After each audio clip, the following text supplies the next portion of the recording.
Até o uso do termo ideológico já se tornou uma coisa incrível, porque durante 50 anos os comunistas tiveram um monopólio do discurso ideológico. Quando alguém tenta se opor a isso, ele é acusado de ser o quê? Ideológico.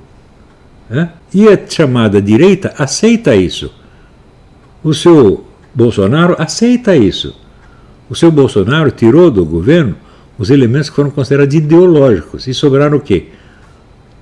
Os tecnocratas, positivistas.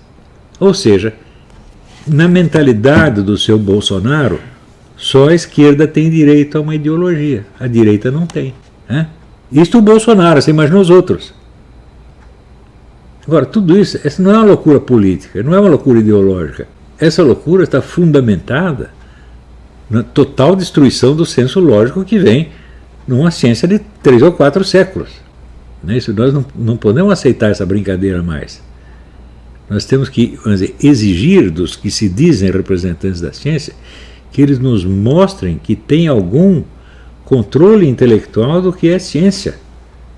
Eu já dei aula sobre isso aqui, quais são as condições mínimas para existir um conhecimento científico, no sentido grego, no sentido da doxa versus episteme, quer dizer, a ciência versus a pura opinião. Não é isso? Qual é a primeira condição para que exista uma episteme? É a existência de algo que se chama evidência. O que é evidência? É um conhecimento que não precisa de prova porque ele é evidente por si mesmo. Se todos os conhecimentos precisarem de prova, então uma prova depende da outra, que depende da outra, que depende da outra, e assim por diante infinitamente, portanto nenhuma prova tem sentido. Se a cadeia de provas não tem um início absoluto, por trás do qual não existe nada, então toda a prova é impossível. Ou seja, o edifício inteiro da lógica baseia-se na ideia da evidência intuitiva imediata. Por exemplo, o primeiro princípio da lógica, o princípio de identidade, A igual a A. Você pode tentar provar isso? Pode, mas não precisa. É isso? Por quê? Porque todo princípio, toda tentativa de prova do princípio de identidade se baseará no próprio princípio de identidade. Portanto, não é bem uma prova, é uma prova circular. Agora, ele é autoevidente, ele não precisa de prova. Por quê? Porque se você o abolir, nada mais faz sentido. Hoje o pessoal fala, por exemplo, de lógicas paradoxais. Isso é uma besteira, não existe nenhuma lógica paradoxal. Existe a aplicação da lógica a paradoxos, a problemas de paradoxos. Isso sim. Mas a lógica paradoxal é baseada na mesma lógica formal de sempre, apenas aplicada de maneira inversa. Então ela não forma uma nova lógica, é uma outra aplicação da mesma lógica. Então você dizer lógica paradoxal é apenas uma força de expressão, é apenas uma figura de linguagem, não é um conceito científico efetivo. Agora, você imagina o que acontece na cabeça de um estudante brasileiro quando ele acaba de sair do secundário, vai para a faculdade e alguém vai lá ensinar a lógica paradoxal para ele.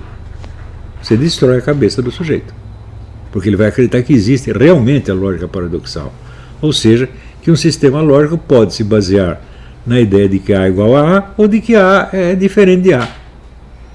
Diga que não pode. Para A ser diferente de A, é preciso que ele seja igual a A. A expressão A é diferente de A só faz sentido se você souber o que é A. Se você não sabe o que quer dizer isso, aí não quer dizer nada. Portanto, a lógica paradoxal se baseia na mesma lógica de sempre, apenas aplicada de maneira inversa. Então não é uma outra lógica, é a mesma lógica. Só existe uma única lógica universal. Não tem como escapar disso aí. Ora, hoje em dia, a quase totalidade dos estudantes universitários perderam o senso dessa lógica universal. E vivem falando coisas sobre lógica paradoxal, etc, etc, sem saber o que estão falando. Como é que você pode ter uma discussão séria na esfera política se na esfera científica você não tem? É exigir demais, né? Quer dizer, você vai pegar esses senadores, deputadinhos do PT, do PSTU e tal, e exigir que eles tenham uma lógica quando os cientistas não têm? Você está exigindo demais. Quer dizer, você diz que a Dilma não tinha lógica? Fala, Que obrigação tem ela ter lógica se os professores universitários que ensinam lógica para ela não tem lógica nenhuma? Que obrigação de lógica tem o Lula? Se tudo que ele aprendeu foi na mão desse tipo de professores. Você vê, o Lula aprendeu muita coisa com o Frei Beto. Eu já fiz análise de alguns textos do Frei Beto para discutir não as ideias políticas dele, mas a lógica que está ali dentro. Né? Por exemplo, quando ele diz que São Francisco de Assis não era um reformista, era um revolucionário. Por quê?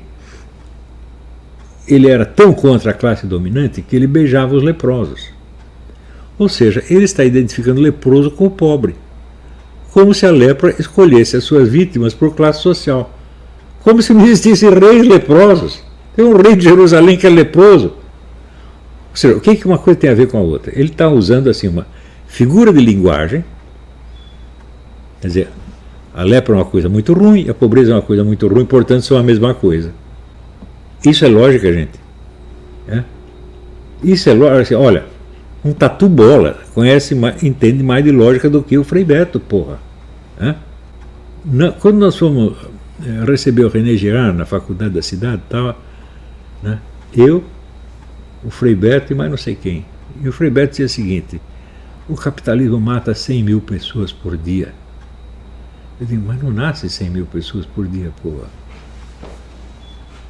O que é isto, porra? É?